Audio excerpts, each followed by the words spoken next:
Hello and welcome to Banking Transformed, the top podcast in retail banking. I'm your host, Jim Marous, founder and CEO of the Digital Bank Report and co-publisher of the Financial Brand. A recent Aberdeen Research report shows that improving operational effectiveness is now taking a back seat to customer experience when we're talking about back office operations. This should not be a surprise, especially in financial services. Companies that create greater synergies between the service and back office functionality and the front office experience are more successful at transforming their entire operation and for making a better customer experience. The question is, where do you start? I'm excited to have Nicole Nevulis, the Global Senior Director at Verint, on the Banks Transform podcast today. Nicole shares how banks and credit unions can transform their back office to become a competitive differentiator for long-term customer service success. The role and value of the back office has reached new heights. What was once perceived as a support function and a cost center is now the integral part of making a better customer experience and the overall success metric for a financial institution.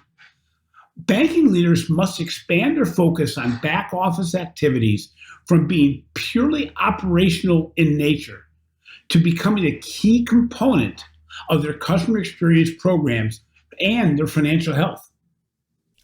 So Nicole, before we start, can you share a little bit about yourself and how Verint works with financial institutions to transform their back office into more of an integral part of delivering a better customer experience? Sure, Jim. So I have been a part of the financial services industry and engaged with them for almost 30 years now. I started off in back office operations. I was 19. I was one of those, I want to get some experience first before I go to college. So, coming in and transitioning into the technology world really helped to bring that real world experience to identify how can we help our financial services customers' needs. And we've worked globally across in Australia, in APAC, in Asia itself, Russia, and many major banks in EMEA, and right here in the US. So we've had a broad set of experience that we can bring in, not just from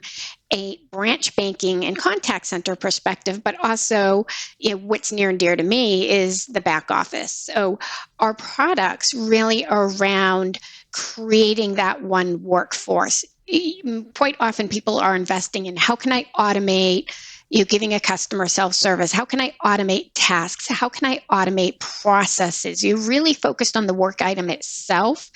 And we have some great tools around self-service, chatbots, real-time agent experience tools that really bring together what a customer's journey looks like end to end. And one of the areas that I really focus on is the whole workforce management side of things. And we have a one workforce mission where we're really looking at the people aspect of it. How do the people make a difference? And how do we make them available and get those economies of scale? The world is changing quite a bit. And we want to make sure that we're effectively using our staffing well to meet those customer needs. So workforce management, request management, productivity, about really making it easier for the managers to be able to coordinate the people to the work and coordinate people to customer needs. So it's interesting, while certainly the financial services industry, but most industries have really gone to the digital channels much more aggressively than they would have done without COVID. And the humanization of the digital experience really is transformative as far as the customer experience is concerned. But back office employees usually don't directly engage with the customer. So how can they contribute to the customer experience? Sure. Well, 44% of the calls, we recently did a banking index survey, and over the top 10 banks in the US provided us with feedback. And of the contacts that aren't being met by self-service, 44% of those are calls that relate to the back office. So it's this cycle of what we do well in the back office to service the customer, even if they're not talking to the customer, they have a huge impact on the customer journey. Are they processing things on time? Did they process it with the right quality? And that can be in a retail banking world, but just as much so in an institution and custodial banking world where we're dealing with, mutual funds where perhaps that B2B customer, their end customer is a person. So it's important for the back office to not only prioritize the work to get it done, but get it done right and even create good customer service by getting it done faster. So what are some of the typical issues that you see in the back office that create negative customer experiences? Sure. So one of my experiences I'd love to share is when it comes to products, right? So credit cards or debit cards, not missing things like an address change. So I'd moved 5 years and it was time for the new debit card to come. Everything was in the new address. And I figured out my card wasn't working when I was standing at the supermarket line trying to pay for my food and it got declined.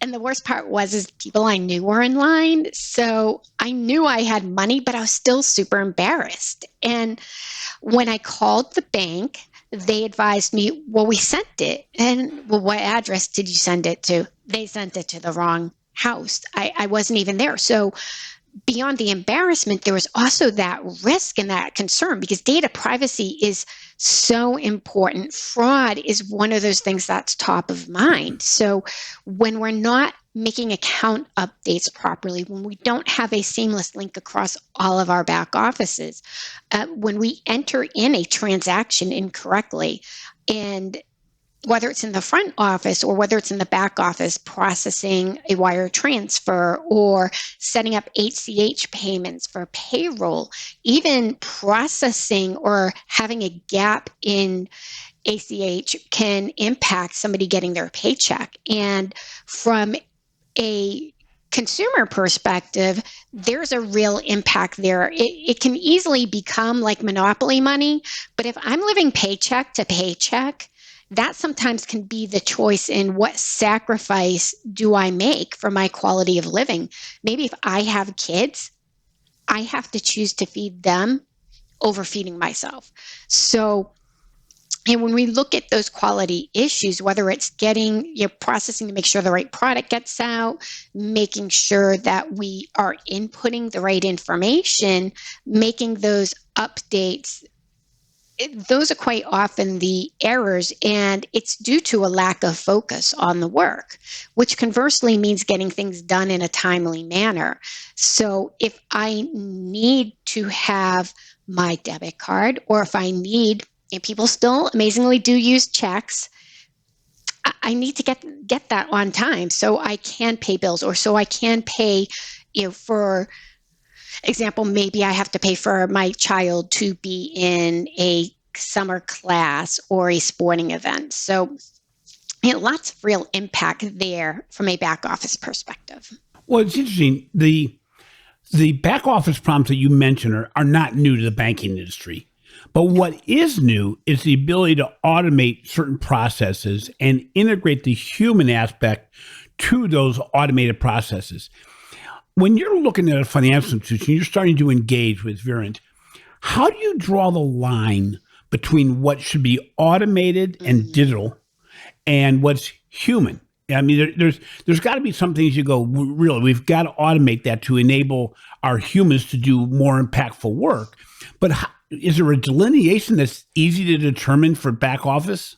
So automation is about augmenting the human, right? So we're really at this precipice with the automation, the straight through processing, getting rid of the paper, even improving communication channels. We used to wait for the interoffice envelope, right? And we'd get it, and then we'd get our paper, and then we'd review it. And it's the pace of technology has accelerated, but it's all about how can I make faster and more accurate decisions as a manager, right? So instead of trying to juggle fire drills, I can focus more on creating great experiences with the employees and customers. I can make better decisions, and that automation can make it in a more timely manner. So by drawing that line is really around looking at what requires knowledge, what requires being able to have empathy at looking at a situation.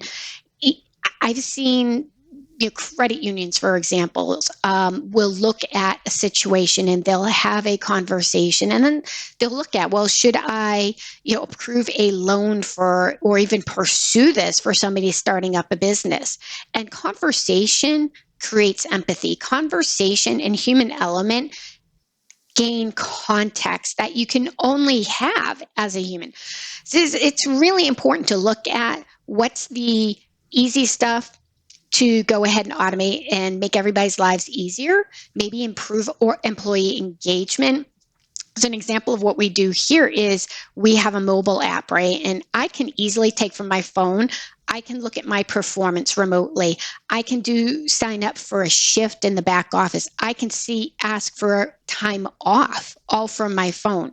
So that then allows instant information to the employee. At the same time, it's freeing the managers up from Excel. I mean, like you mentioned, digital transformation has been going on for a while, but when you get down under the covers, right, you still see business processes being managed by Excel and silos, et cetera. So there's so much opportunity, but freeing up humans to be more impactful, to serve the customer and make decisions is really where you need to draw that delineation. Well, it's interesting because a lot of people believe, especially employees of financial institutions, believe that the digitalization and automation of processes is going to equal the elimination of jobs. In our experience, the research we've done, I'd like to know from your standpoint if you've seen the same thing. It's not about the elimination of jobs, it's about the upgrading of jobs to being more impactful and actually more meaningful for the employee. So it really is, we're allowing, automation really allows employees to have the tools to do more of what they were really hired to do, which was help the customer. And to be, again, where you're saying the automation of the augmentation of the information is to be able to use data so we can give them better roles that are even better than they were before and have more meaning. Is that what you've seen as well, that it's really not about eliminating jobs, but it's really about changing the job functions to work in conjunction with the automation? That has also been my experience. The whole reaction about automation is going to take my livelihood away. I really see that as the amygdala coming in and really hijacking that thought process, that whole fight or flight thing. Oh, this automation will keep me from having a job so I can enjoy the standard of living that I have. Maybe the person could have a great situation, or maybe they're, again, living in that paycheck to paycheck. Whatever their fear is, having empathy towards that's important through the change management process and helping employees recognize that, but also enlightening them about the history, especially newer generations coming in, that this is really about more opportunity. Most of us that have been veterans in the industry with automation, this conversation about automation taking away jobs and there'll be no more people having to do the work, we've been having this for years, and that hasn't come to fruition. It really has been about how can we free people up? How can we make it easier? How can we compress time to service? How can we create margin? At the same time, employees have been freed up to do more meaningful work. They're working more on exception items now, or more. Companies are able to provide a broader breadth of services to their customer, and more complex or more sophisticated and more bespoke to customers. So what that has created is employees to do more engaging work, more meaningful work, as well as organizations are seeing maybe not as much of a distinction between back office and contact center work. People are now able to expand their skills to engage in more channels or have more variety. And I can absolutely say when I started off, it was very repetitive, very transactional. There wasn't a lot of variety to hold my attention until I went to a role that required investigating, fixing things, trying to help a customer out. Yeah, and it's interesting. I would imagine that for those organizations that are doing this well, that have really embraced moving from automation and task assignments to digital, that they're having a better time avoiding the whole issue of great resignation, and probably also finding it easier to find qualified new team members because the jobs have more meaning to them. Is that true? Yes.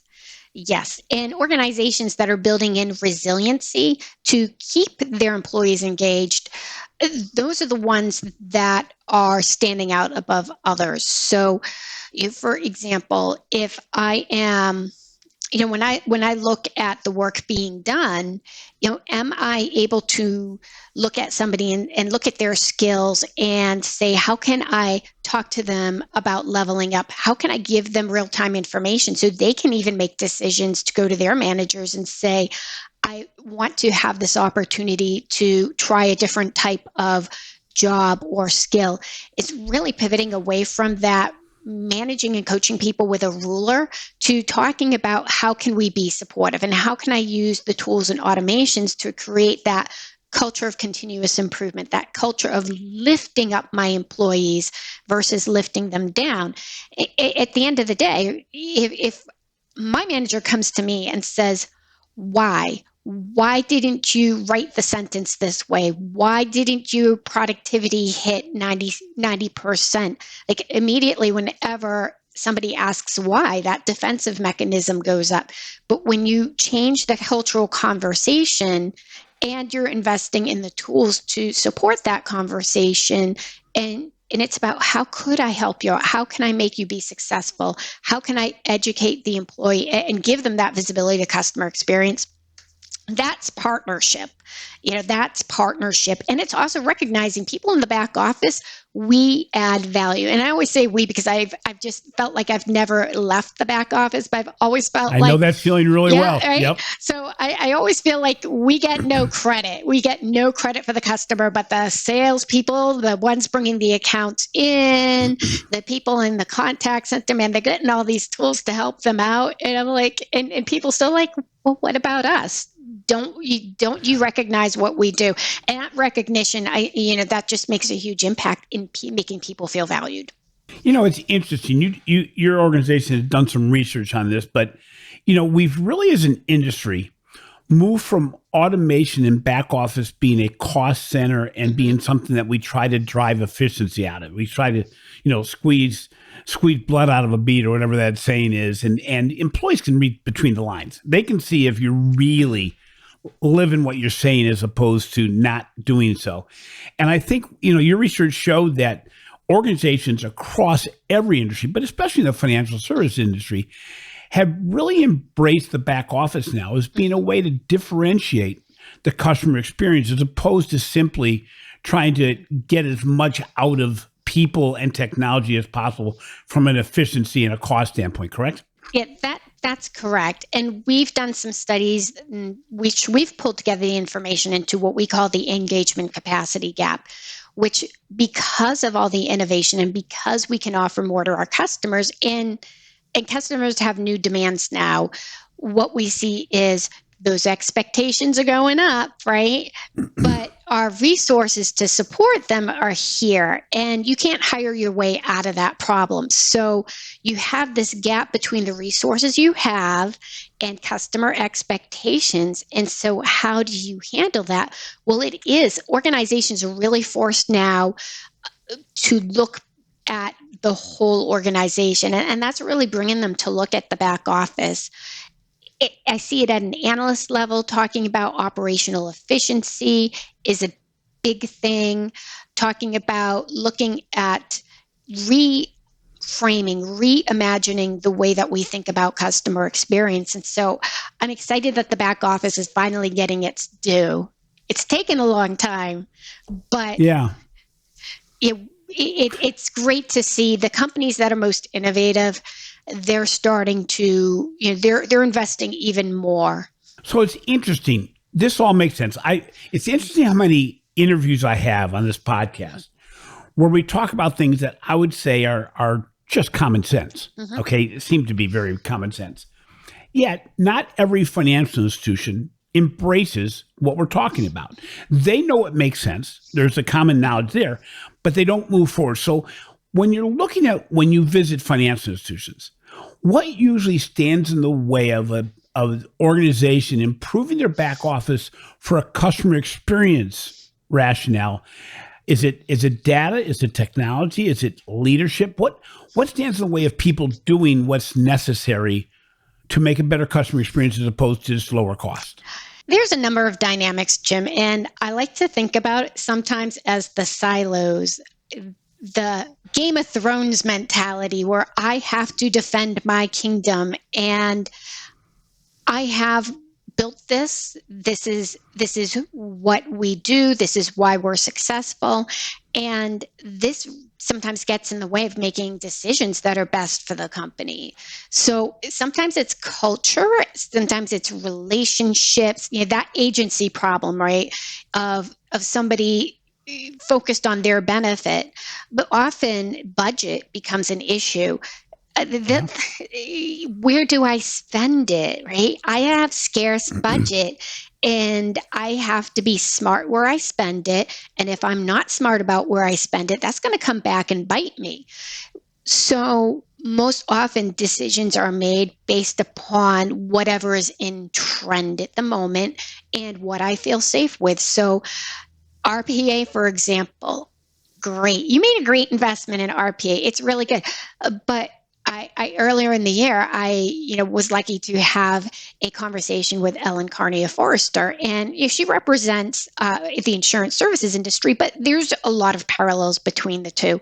And Yep. based on her research, the RPA has not panned out to be the great silver bullet, to quote her, that people expected it to be.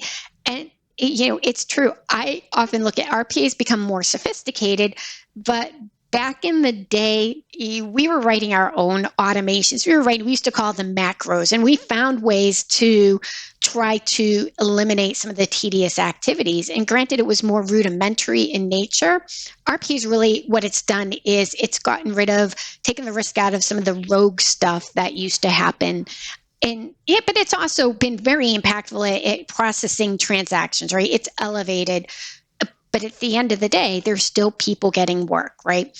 And organizations are very, very orientated on their process systems, my workflow. All right, let me get the next piece of work to somebody. But even those are siloed. Every back office, the big problem is there's a plethora of systems, and there's maybe one system that they've invested the most in, and it's cost millions of dollars. It's already in flight, and they really, really need to keep investing in that to show the value.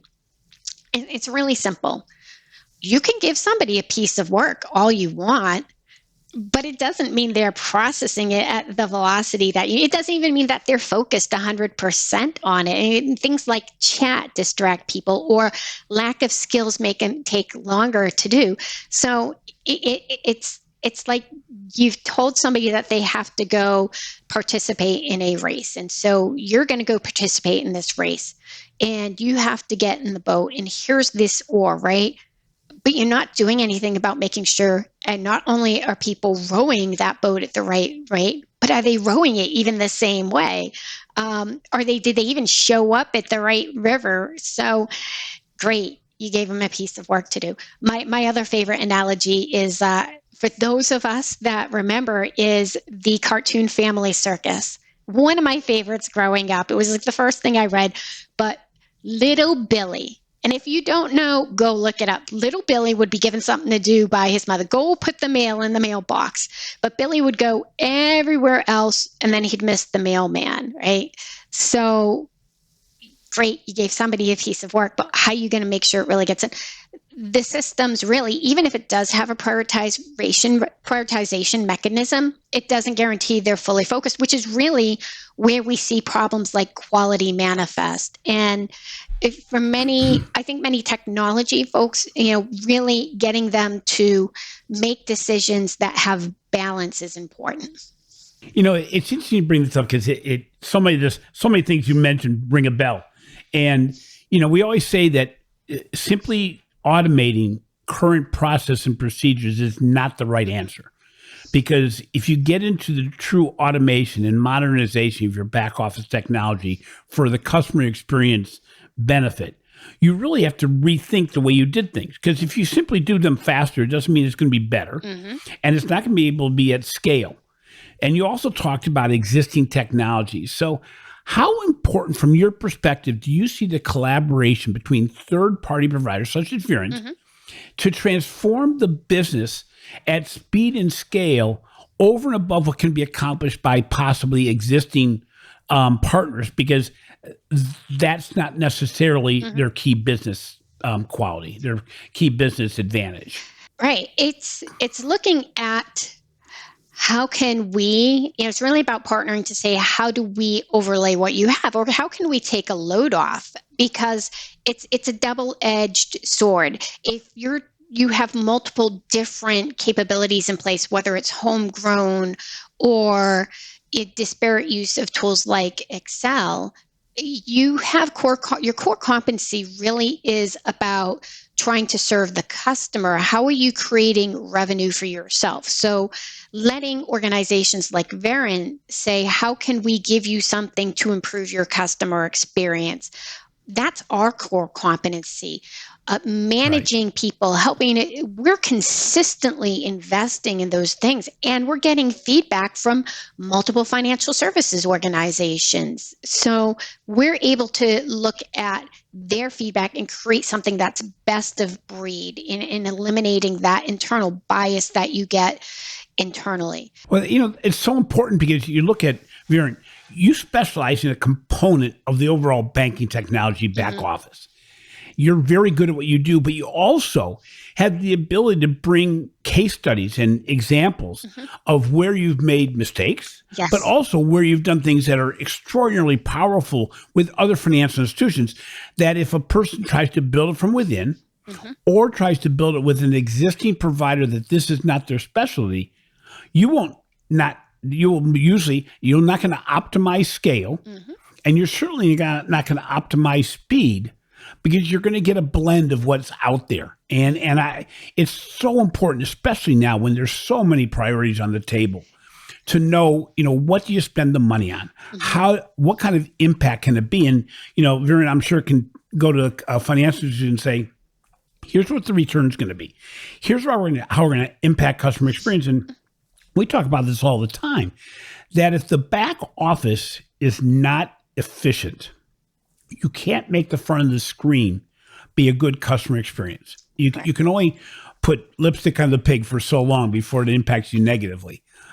So let's say I'm a financial institution struggling to modernize my back office with the focus being on customer experience. Where should I start? You should start at looking at the visibility. Where are they spending their time on production?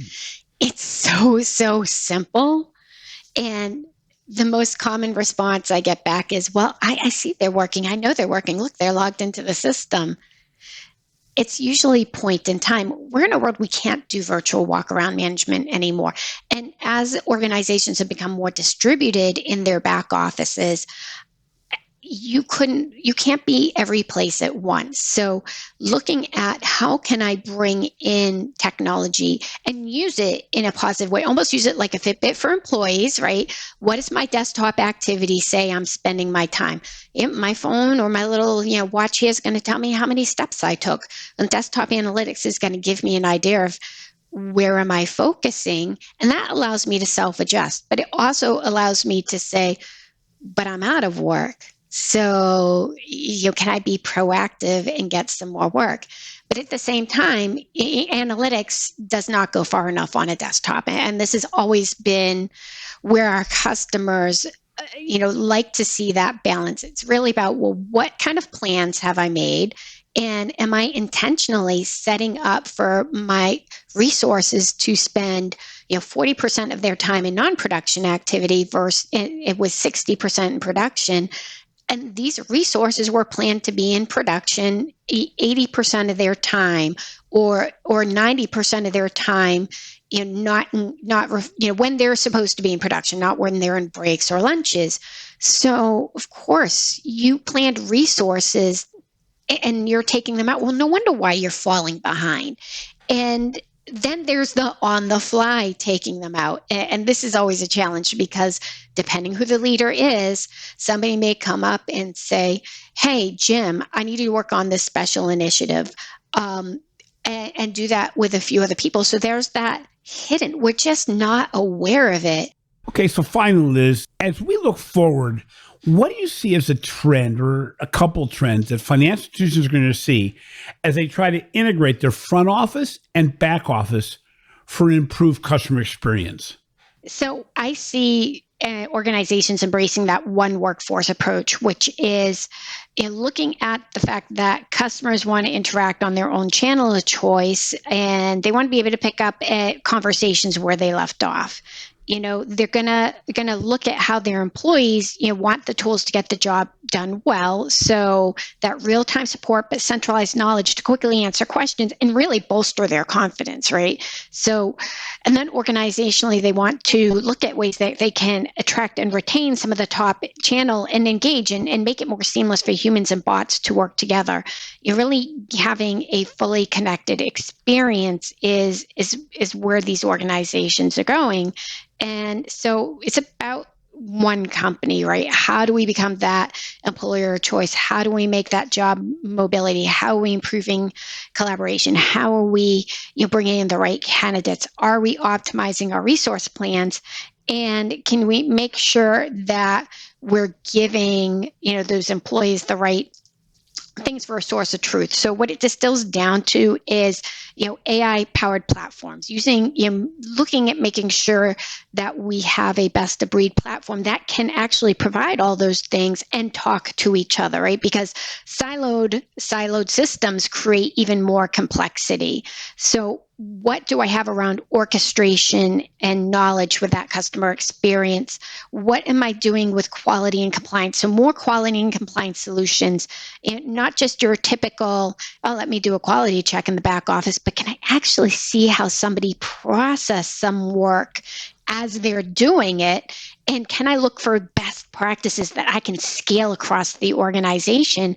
But compliance is even becoming more important too, especially as global organizations and even state size, different states, they have their own data privacy rules, but also we see institutions, we'll probably be seeing more restriction around what type of transactions are we engaging. OFAC's been around for a while, but perhaps that there's other financial institutions that are going to look to make sure that we're complying with those standards, because non-compliance can really cost a lot of money. Analytics, what analytics do we have to pick up not just customer sentiment, but as I mentioned, that's desktop activity. How do we know? And very much, especially with that one workforce, is that hiring, forecasting, and scheduling. So, organizations, when I say one workforce, we've always been very siloed. My contact center people do contact center work, back office does operations work, and even we use the term back office, but people even say that's quite antiquated. What do you mean there's nobody in the back of the bank doing stuff? That's going to be operations. That's going to be service delivery. Even things we hear terms like retirement services, right? Funds flow. Different terms like that, and then yes, even the branch side. Well, when you have that capacity gap, right? All of these people have different perspectives about the customer and different perspectives about doing the work. So you can get economies of scale, and using forecasting and scheduling solutions can help you see, Well, when does the contact center have downtime? Hey, we're free from calls. So what kind of work can I ask them to do? And organizations are starting to do that with their workforce management solutions. But now they're also looking at the back office in the branch, and how can I load balance that work? And those are the companies, when you start to look there, great, then you can use systems that maybe organize and prioritize work and allocate that work based on skills. You can look at holistic productivity. So it also gives employees a real appreciation to what their counterparts do, because it's always easy for the contact center to say those people in the back office, it's always their fault. But they then get to see what we deal with. Conversely, the back office person gets to see what it's like for that branch person to have to get a upset customer or their contact center. So they're going to think about that and be more intentful in how they're approaching that work. So when they all come together, now we're focused on the customer and we're focused on each other, and we're creating that more uplifting environment.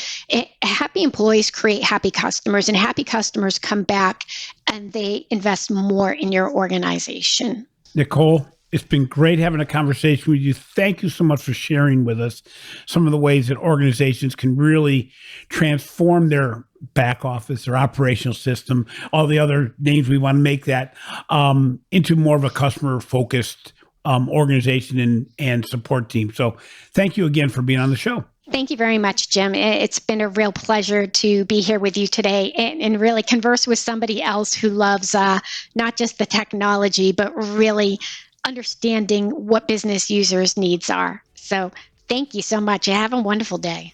You too. Thanks. Thanks for listening to Bank and Transform Podcast, the winner of 3 international awards for podcast excellence. If you enjoy what we're doing on the show, please be sure to give our show a 5-star rating on your favorite podcast app. In addition, be sure to catch my articles on the financial brand and the research we're doing for the Digital Bank Report. This has been a production of Evergreen Podcast. A special thank you to our producer, Leah Hasledge, audio engineer, Sean Roll-Hoffman, and video producer, Will Pritz. I'm your host, Jim Marous. Until next time, remember, customer service should not be a department. It should involve the entire company, including the back office.